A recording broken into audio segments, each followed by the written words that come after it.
The reviews are in. Daily Wire has arguably the biggest movie in America right now. 97% score on Rotten Tomatoes. That's an audience score. Critics don't want to talk about it. Let's get to a video.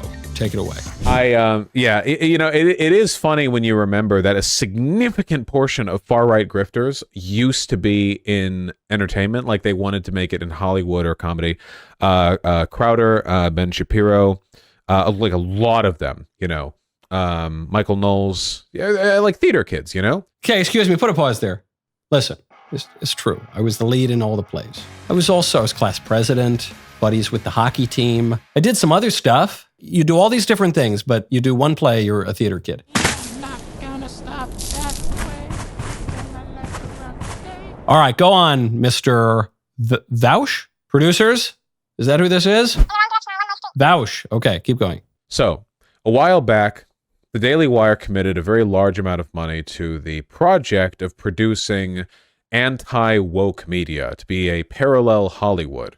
Now, I ask you guys, have you seen literally any broader cultural impact to the kind of stuff they've been producing? This is not their first movie. Gonna guess no.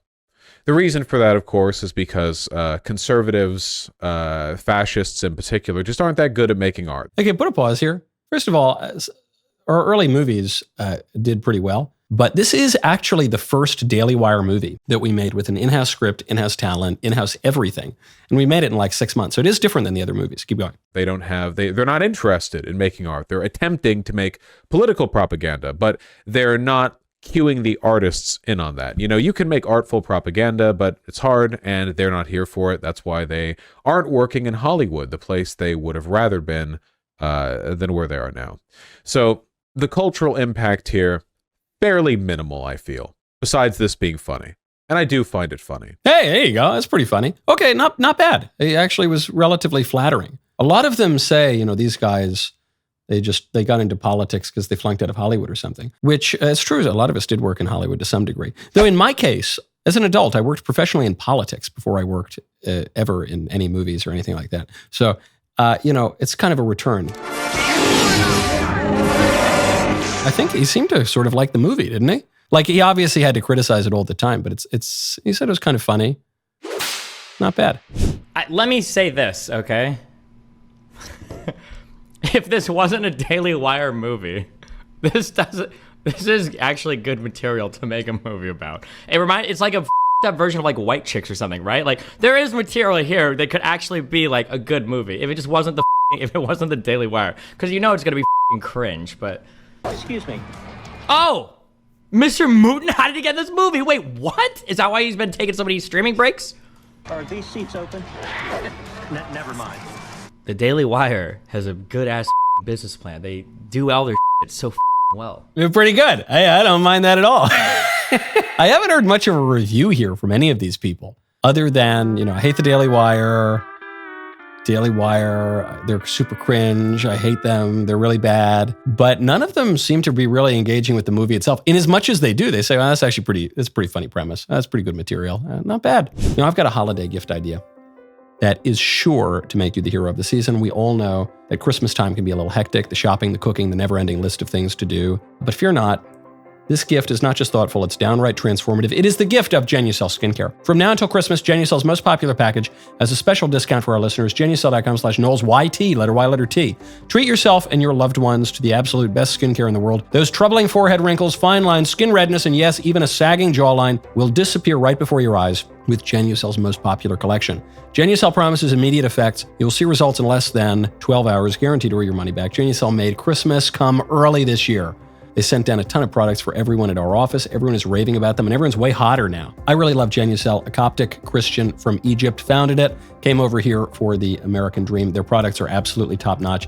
I think they lose money, actually, on the first orders because they give these incredible deals, but they know that you're going to keep coming back because the product is so good. Genucel.com/KnowlesYT. Get this great Christmas discount. Every order instantly upgraded to free express shipping. Genucel.com/KnowlesYT today. We watched it live last night. Wow, nice suit. Zip it, Stanley. I mean, I'm not joking. The most cringe-inducing piece of film I have ever had to endure. All those years playing basketball, I never really felt like myself. Decade in Hollywood, trying to figure out who I really was, and then I started working at the Dollhouse, and this is the real me, Coach. Like you would think a movie that is mocking the LGBTQ That was good. trans That movement was a good scene. would be funny. Notice what he does. He's pulling out this scene that's a major turn in the movie, and he's saying, well, it's supposed to be, why aren't you being funny? Why aren't you making me laugh? Because they're making a deadly point. The character, they start out, it's just a big joke, and this character starts to question his gender. Because that's really what happens, because this is a social contagion. This is why there were like 3 people who thought that they were transgender 5 minutes ago. And now it's a huge proportion of Gen Z. Yeah, that's true. That scene there's a funny punchline to that scene, but that scene is deadly serious. And this guy's got no way to refute it. So he says, well, that's supposed to be funny. No, man, that one's pretty serious. Like you had one job. You had one job. You couldn't even do that. No, there's multiple jobs. Put a pause. The movie is supposed to be funny, and it is very funny, and the audience reviews say that it's very funny. That's not the only job of the movie. The other job of the movie is to hold a mirror up to reality. And that's what the movie does. The movie holds up a mirror to reality, and it's absurd. That's why it's funny. The incongruity is just built in between the fantasy that the libs are pushing and reality.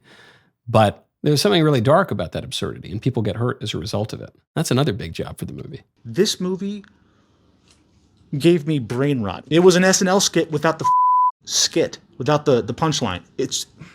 Why is he wearing this It was mask? insulting and like literally offensive to watch. I'm actually upset. He is upset, and I'm sure he was offended because he was triggered. I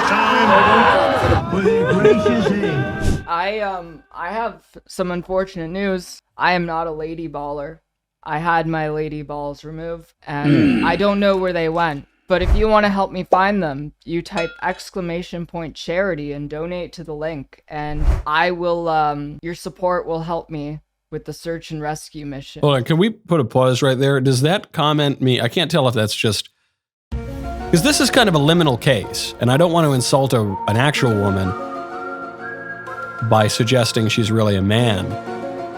Well, let's just keep going. You can tell already from like the level of these jokes that the demographic they're making this for is for the demographic that grew up in a room that was insulated with asbestos and lined with leaded paint. This is literally like if they decided to do a remake of Freaky Friday, except worse somehow. Like at least Freaky Friday was original. This is so bad. Put a pause here.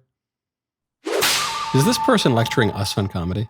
I'm not saying we're some Norm Macdonalds over here, but these are not exactly Saint No Henny Youngman, okay? The one-liners are not landing for me. Keep going. It's like, it's just a ripoff of a bunch of different movies. There's no creativity behind it. It's like not even offensive, you know? I feel worse now. In every sense of the word, worse.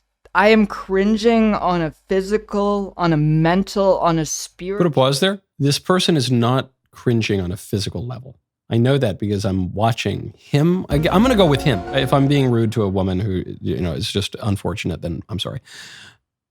That's not a cringe. That's a kind of, I'm looking at like a more of a pucker face and otherwise just a normal face. So it might be a spiritual or otherwise metaphysical cringe, but it's not a physical one. All right, thank you to Messieurs Destiny and Vaush and whoever. Anyway, thank you to all of them for the reviews. Keep them coming so that we can keep the box office coming in on what might possibly be the biggest comedy of the year.